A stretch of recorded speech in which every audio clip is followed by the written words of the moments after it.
우리가 지난 시간에 요한 2서 말씀 살펴봤습니다. 파피루스 한 장에 들어갈 정도 간략한 당시의 편지와 비슷한 말씀을 드렸습니다. 요한 3서도 마찬가지입니다. 219개로 된 짧은 편지 글입니다. 그리고 형식면에서 요한 3서는 요한 2서와 비슷합니다. 그런데 두 서신의 차이점도 있습니다. 자, 요한 3서는 다른 신약 서신서에서 인사말하는 거하고 다릅니다. 다른 신약 서신들의 편지를 볼 때에는 이렇게 기독교적인 인사가 담겨져 있습니다. 그런데 요한 3서에는 기독교적인 인사가 아니라 일반 사회에서 일반 편지 속에서 사용하는 인사말을 담고 있다는 특징이 있습니다. 두 번째, 이 요한 3서는 요한 2서보다 좀 더 사적인 경향을 농후하게 풍깁니다. 그래서 성경을 연구하는 어떤 학자는 이 요한 3서와 요한 2서를 같은 날, 같은 장소에 보내는 편지인데 요한 2서는 공동체에게 보내는 편지, 요한 3서는 개인에게 보내는 편지, 이렇게 주장하는 사람도 있는데 근거가 희박하지는 않습니다. 자, 이러한 내용으로 기록된 요한 3서, 우리가 이제 성경이 기록된 순서대로 살펴보도록 하겠습니다. 장로인 나는 그렇게 이야기합니다.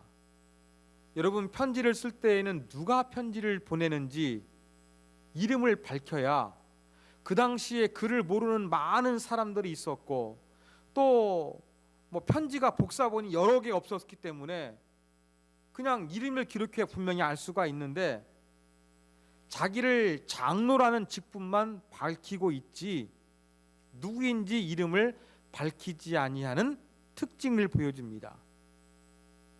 이름을 밝히지 않았음에도 불구하고 장로라고 말하면 전부 다 인정하고 전부 다 알아들을 수 있는 사람. 누군지는 모르지만 우리는 예수님의 제자 요한이라고 그렇게 전통적으로 해석을 합니다. 그렇게 알고 있습니다만 하여간 이름을 밝히지 않아도 사람들이 전부 다 고개를 끄덕끄덕 할 수 있는 그렇게 잘 알려진 인물이 편지를 보내고 있다. 그 사람은 사도 요한일 것이다. 그렇게 우리가 생각하면 될 것 같습니다. 자, 그러면서 수신자는 누구냐? 가이오라는 사람입니다. 가이오. 근데 가이오는 기쁨이란 뜻을 가지고 있어요. 이름은 로마식 이름입니다. 그렇다고 한다 그러면 가이오는 혈통적으로 유대인이 아니라 이방인일 가능성이 매우 높습니다. 교회 안에서 이방인이 들어와 상당히 신앙적으로 중요한 역할을 감당했던 것으로 보입니다. 자, 2절에 보니까 이제 가이오에 대해서 언급하기 시작해서 무려 8절까지 가이오에 대한 권면의 내용이 기록되어져 있습니다. 여러분, 2절 말씀 보면 잘 아시는 말씀입니다. 특별히 순복음적인 배경을 가지신 분은 삼박자 축복이라 그래가지고 이 구절이 상당히 유명한 구절이고 제가 봐도 참 좋은 구절입니다. 사랑하는 자여, 내 영혼이 잘됨같이 내가 범사에 잘되고 강건하기를 내가 간구하노라. 그렇게 되어 있습니다. 세상 일의 모든 것이 잘되라는 그러한 의미보다는 원어로 보면은 수동적으로 되어 있습니다. 수동태로. 그냥 하나님의 도움을 받아 잘되는 것을 이야기합니다. 내가 능동적으로 뭔가 버리는 것마다 하나님이 도와주시고 축복해 주시는 것이 아니라 하나님의 뜻 가운데서 하나님이 원하시는 것을 잘 이루어 나가는 이 하나님의 뜻을 이루는데 초점이 있다는 것이 본문의 의미입니다. 영혼이 잘됨 같이 범사가 잘되고 몸이 강건하기를 원했다고 이야기합니다. 이 강건하기를 원했다는 것은 육체에도 또 영적인 거에도 정신적인 거에도 당시 사람들은 많이 사용했던 단어입니다. 그리고 여러 가지 육체도 건강할 뿐만 아니라 그의 영혼도 건강하기를 원하는 것이 당시에 그 편지를 쓸 때 일반적인 관습이었습니다. 그래서 그냥 일반적인 그 강건하고 잘 되길 바라는 마음, 이것이 영적이고 이것이 육적이고 모든 것을 포함해서 잘 되기를 원하는 마음으로 그렇게 축복의 말을 건네고 있습니다. 그런데 이 강건하기를 구했다 기록하고 있기 때문에 어떠한 해석가들은 이 가이오란 사람이 실제 건강이 조금 안 좋을 수 있다, 그렇게 생각하시는 분도 있습니다. 하여간 영적인 진보, 하나님의 뜻에 순종하는 것, 하나님이 의도하는 것이 가이오의 삶에서 잘 이루어져 가지고 그의 영혼도 또 그의 하는 일도 또 그의 건강도 정말로 하나님의 은혜 가운데 살기를 그렇게 기원하는 것입니다. 자, 3절에 보면 이제 형제들, 여기에서 말하는 형제들은 순회 사역자들을 가리킵니다. 지금처럼 한 지역교회를 담임하는 담임 목회자, 또 담임 목회자를 돕고 있는 부교육자들이 존재하지 않았습니다. 순회 사역자들이 이 교회 저 교회를 다니면서 바울이 전도 여행을 했던 것처럼 그렇게 복음을 증거하고 사람들을 말씀으로 양육했습니다. 여기서 말하는 형제들은 바로 순회 사역자들을 가리키는 것입니다. 자, 순회 사역자들이 장로에게 와가지고 진리를 증언합니다. 그 진리가 무엇입니까? 가이오가 진리대로 복음 안에서 행하고 있다, 살고 있다, 이야기를 들었을 때 내가 심히 기뻐하였다, 그렇게 이해하고 합니다. 그리고 4절, 이 복음의 진리대로 살아간다는 이야기 들을 때 이것처럼 더 큰 기쁨은 없다 라고 하면서 큰 기쁨을, 가이오의 복음에 합당한 삶으로 말미암아 장로 요한이 큰 기쁨을 누리고 있음을 표현하고 있습니다. 자, 그러면서 이제 인사말이 끝나니까 조금 중요한 핵심적인 이야기를 시작합니다. 사랑하는 자여, 내가 무엇이든지 형제 곧 나그네 된 자들, 자, 형제는 그냥 일반 성도가 아닙니다.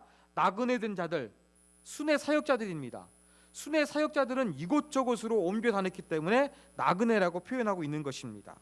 자, 이렇게 순회 사역자들을 잘 대접하는 것은 신실한 것이니 그들이 교회 앞에서 너희의 사랑을 증언하였느니라. 무슨 말입니까?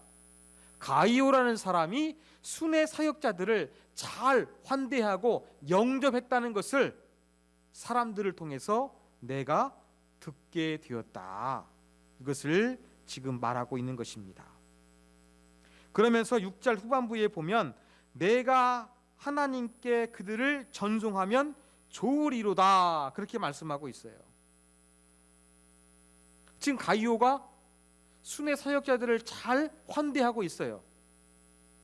그런데 앞으로도 더 계속 이 일을 잘했으면 좋겠다는 것이 6절 후반부에 있는 장로 요한의 말입니다. 자, 여기에 사용된 전송이란 단어, 여장을 갖추어 주는 것을 의미합니다. 순회 사역자들이 가이오가 섬기고 있는 가정교회를 방문했는데 또 다른 교회로 이제 이동합니다. 그 이동할 때에 어떻습니까? 잘 배고프지 않도록, 노잣돈이 떨어지지 않도록 여러 가지 면에서 그렇게 잘 여장을 챙겨주는 것, 바로 이것을 의미하는 것입니다. 순회 전도자가 이렇게 이 교회 저 교회 다니면서 복음을 증거할 수 있도록 필요한 모든 물품과 여행 물건을 준비해 주는 것, 이것을 앞으로도 계속해서 잘했으면 좋겠다. 이것이 바로 요한 장로가 가이오에게 부탁하는 것입니다. 그러면서 7절에서는 왜 이렇게 순회 사역자들을 잘 환대해야 되는지 그 이유를 설명하고 있습니다. 7절 보면 두 가지 이유가 있어요. 이는 그들이 주의 이름을 위하여 나가서.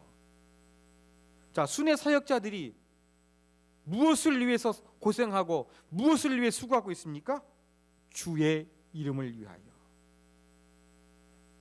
바로 예수 그리스도의 이름, 우리의 구원자 되신 예수님의 이름을 만방에 선포하기 위하여 그들이 이곳저곳 다니면서 복음을 증거하니까 그들이 공고하지 않고 그들이 배고프지 않고 그들이 사역에 낙심되지 않도록 환대를 잘해서 전송하는 것이 정말로 중요하다. 이것을 언급하는 것입니다. 또 7절 후반부에는 또 한 가지 이유가 있습니다. 나가서 이방인에게 아무것도 받지 아니함이니라. 나간다는 것은 순회 사역을 한다는 이야기겠죠. 그런데 누구에게 나갑니까? 이방인에게 나가요. 이방인이라는 것은 혈통적으로 유대인이 아니라는 이야기입니다. 그러면 복음을 전하는데 그래도 그 율법적인 배경을 알고 있는 유대인들이 아니라 전혀 기독교적인 배경이 없는, 구약의 율법에 대한 지식도 없는 이러한 이방 사람들에게 복음을 증거할 때 성교비가 필요하지 않겠습니까? 그냥 아무 기독교에 대한 지식이 없는데 이 순회 사역자들을 환대할 리가 없잖아요. 이렇게 이방인에게 힘들게 복음을 전하고 있기 때문에 당신들이 그들에게 환대하지 아니하면 그들이 어려울 수밖에 없다. 이 두 가지 이유를 들어서 가이오에게 순회 사역자들 여장을 잘 챙겨서 보내주고 있는데 잘하는 것이고 앞으로도 이 일을 계속해서 잘해야 된다. 이렇게 격려하고 있는 것입니다. 그리스도의 이름을 위하여 그들이 수고하고 있기 때문에, 그리스도의 이름을 특별히 이방인들에게 증거하고 있기 때문에 아무 이 영적인 배경이 없는 이방인들이 순회 사역자들을 환대할 리가 없기 때문에 그들의 여장을 잘 준비해서 챙겨 보내는 것이 중요하다. 이것을 장로 요한이 가이오에게 부탁하고 있습니다. 이렇게 순회 사역자들을 잘 사랑으로 환대하는 것은 어떠한 결과를 가져오느냐. 8절, 우리가 이 같은 자들을 영접하는 것이 마땅하니 이는 우리로 진리를 위하여 함께 일하는 자가 되려 함이라. 진리를 위하여 함께 이르는 동역자라고 표현하고 있어요. 여러분, 이 복음의 일꾼이 꼭 순회 사역자들처럼 내가 집을 떠나고 내 직업을 내팽개치고 막 복음을 증거하러 다니는 것, 이것만이 하나님의 동역자가 아니에요. 어떤 것도 하나님의 동역자가 될 수 있습니까? 하나님의 복음을 전하는 사람들이 잘 복음을 전할 수 있도록 환대를 해주는 것, 또 그들에게 필요한 물품을 제공하는 것, 이것도 선교 사역에 동참하는 것이다. 가이오는 그렇게 이야기를 하고 있습니다. 자, 9절, 가이오는 이런 일을 잘했고 이런 일을 계속해서 잘하라고 다시 한번 권면합니다. 그런데 9절에 보니까 새로운 사람이 등장합니다. 디오드레베. 이 사람은 우리를 받아들이지 아니하노니, 정통 기독교의 복음을 왜곡했는지도 모릅니다. 그리고 우리들 가운데 일하는 것은 순회 사역자들이 포함됐겠죠. 순회 사역자들을 받아들이지 않습니다. 그리고 뭘 좋아합니까? 으뜸되기를 좋아합니다. 여기에서 으뜸된다는 것은 첫째 계급을 사랑한다는 것입니다. 직역하면 가장 첫 번째 것,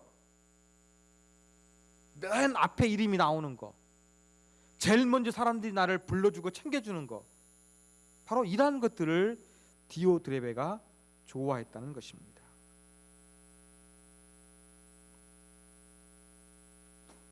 그리고 내가 두어 자를 교회에 썼으나, 보니까 지금 요한 3서를 보내고 있는데 첫 번째 편지가 아닌 것 같아요.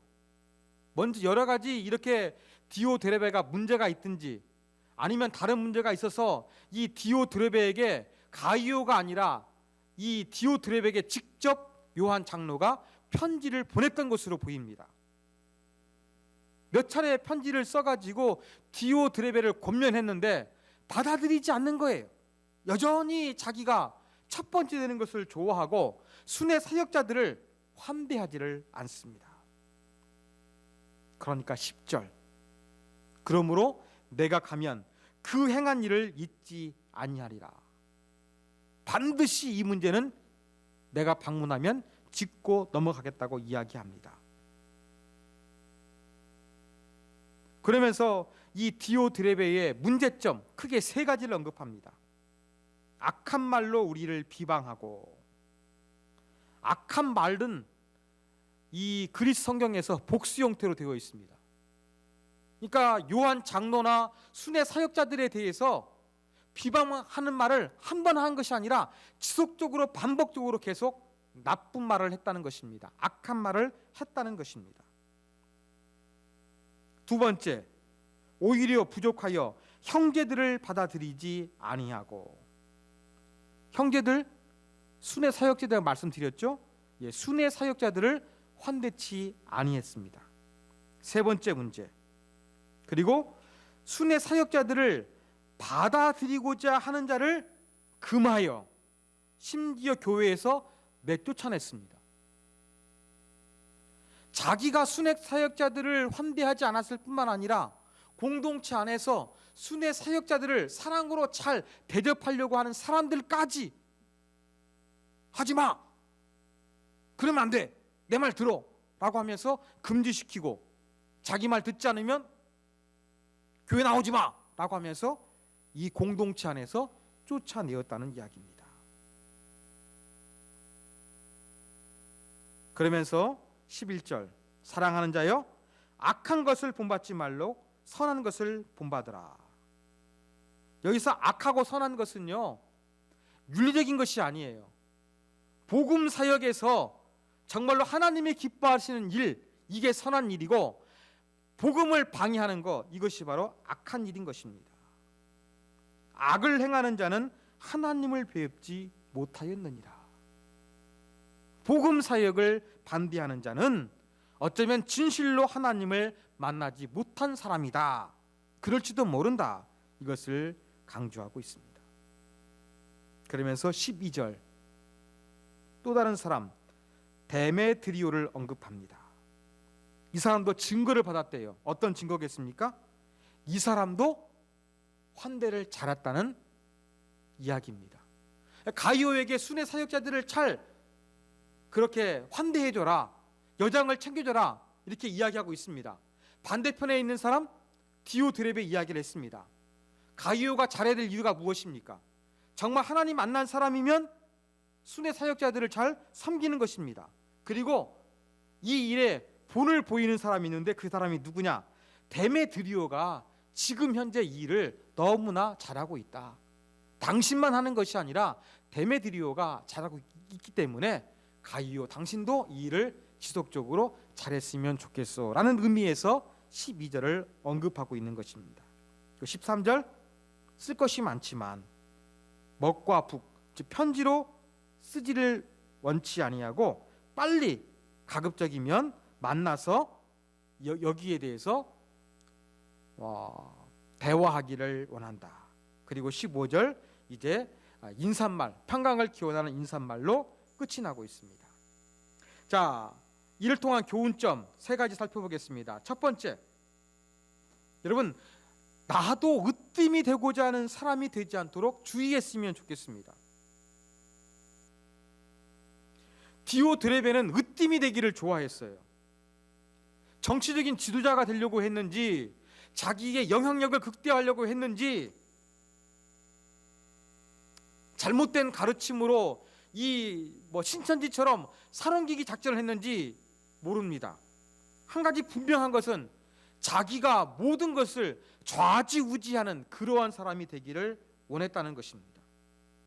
봉사하는 사람들, 자기가 못하면 다른 사람들이 하면 기뻐해야 되는데 그것까지 막았습니다. 왜 막았을까요? 자기 뜻이 아니니까 막았겠죠. 또 한 가지는 무엇이겠습니까? 다른 사람은 봉사하는데 자기가 봉사하지 않아요. 그러면 교회 안에서 자기가 초라해지거든요. 자기의 섬기는 모습이 돋보이지 않거든요. 누가 칭찬받으면 자기 위치가 쪼그라들고 감수하다 보니까 어떻게 하는 겁니까? 다른 사람들까지도 봉사를 하지 못하도록 막았던 것입니다. 다른 사람이 신앙이 좋은 사람으로 인정받고 칭찬받으면 이것이 셈이 나니까 이것을 갈아먹었던 사람이 바로 디오드레베였던 것입니다. 사랑하는 여러분, 교회는 유기적인 존재여야 되는데도 여러 사람이 있다 보니까 교회도 사람 냄새가 납니다. 교회도 보면 교회 안에서 영향력을 행사하려는 사람이 꼭 있어요. 여러분, 교회에서 영향력을 행사하는 사람이 있는데 좋은 영향력을 행사하면 큰 문제가 될 거 없습니다. 바람직하지요. 그 나쁜 쪽으로 영향력을 발휘하는 사람이 있어요. 그러면 그 사람 때문에 막 상처받고 아파하는 사람들이 참 많습니다. 그래가지고 그 문제 있는 사람도 와가지고 목사님한테 하소연을 합니다. 그러면 어떤 목사님은 강하게 권면하고 또 교회 리더십을 발휘해가지고 그분을 회개를 시키든지 아니면 교회를 떠나게 만듭니다. 그러면 어떤 일이 벌어진지 아십니까? 그 문제 있는 사람들이 나갔음에도 불구하고 잘 됐다고 하는 것이 아니라 이제는 그 목사님을 공격합니다. 그리고 문제 있는 사람이 있었어요. 문제를 일으키다가 교회를 떠났어요. 교회가 평안할 것 같아요. 조금 지나면요, 그 자리를 대신하는 사람이 꼭 나옵니다. 이건 제 얘기가 아닙니다. 저의 부친 되시는 저희 아버지께서 목회 경험에서 저한테 해주시는 이야기고, 제가 모셨던 담임 목사님들이 저한테 하셨던 말씀이고, 저희 장인 어르신께서도 목회하시다가 이러한 것을 경험하셨다는 것을 제가 건네 들었습니다. 모든 선배 목사님들께서 똑같이 언급하십니다. 디오드레베 나쁜 사람이지요. 그 사람 때문에 많은 사람들이 피해보지요. 근데 그 사람이 나가면 다른 사람이 그 역할을 하고 있는 거예요. 내가 혹시 그 역할을 하고 있지 않은지 여러분 주의하십시오. 생각보다 나는 그렇지 않다고 생각하는데 그렇게 역할하는 사람들이 있습니다. 불난질하고 이간질했는데 그 사람이 나가니까 또 다른 사람이 그 역할을 하는 것입니다. 사단은요, 신앙 공동체를 가만히 두지 않습니다.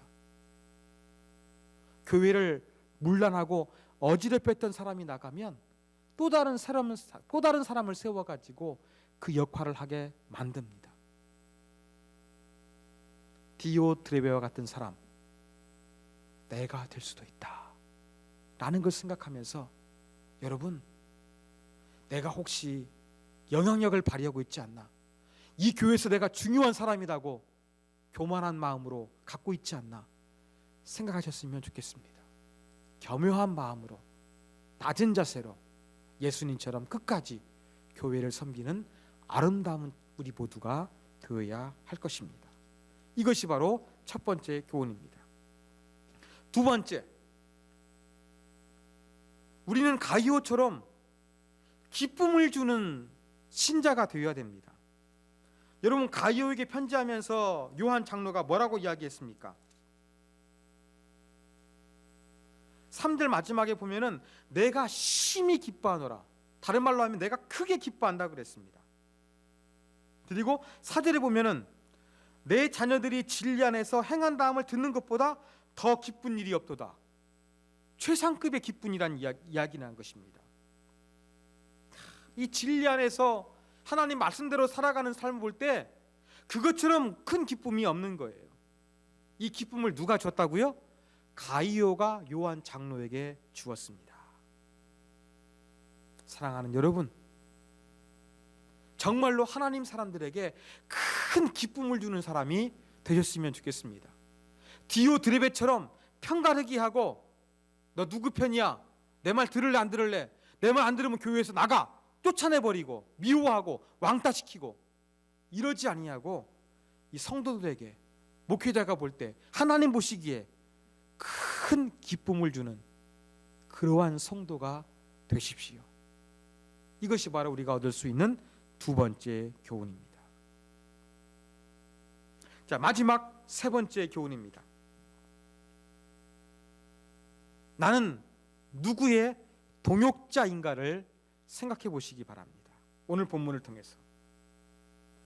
자, 모든 사람은 인생을 살아가는 동안에 관계를 맺으며 살아갑니다.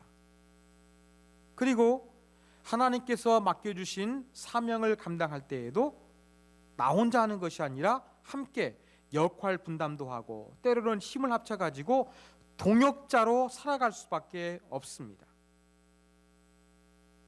그러면 우리는 누구의 동역자가 되어야겠습니까?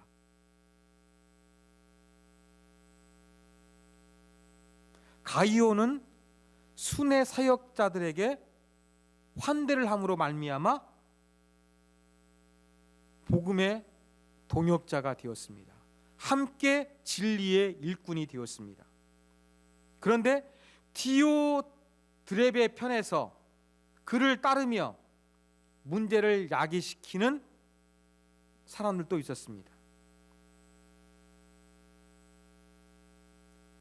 순회 사역자들을 섬기며 복음에 쓰임받는 동역자들이 존재했고, 디오드레베 으뜸되기를 좋아하고 이 요한 장로의 가르침을 받지 않은 디오드레베를 따르는 무리들이 있었습니다. 누군가 함께 동역할 수밖에 없는 것입니다. 사랑하는 여러분, 여러분들은 누구의 동역자십니까? 하나님 편에 서 있는 동역자십니까? 사단의 편에 있는 동역자십니까? 공동체를 세우는 쪽에 있는 동역자십니까? 아니면 공동체를 파괴하는 쪽에 서 있는 동역자이십니까? 나는 어느 쪽에 속한 동역자인가? 가이오와 같은 동역자인가? 아니면은 디오드레베와 같은 동역자인가? 우리로 하여금 질문을 던집니다. 그리고 우리로 하여금 우리의 신앙, 내가 과연 교회 안에서 수고하고 애쓰는 것이 누구를 위하고 무엇을 위한 것인지 다시 한번 돌이켜보고 생각해보게 만들고 있습니다. 사랑하는 여러분, 우리는 누구 편입니까? 이러한 부분들을 저와 여러분이 같이 한번 고민했으면 좋겠습니다.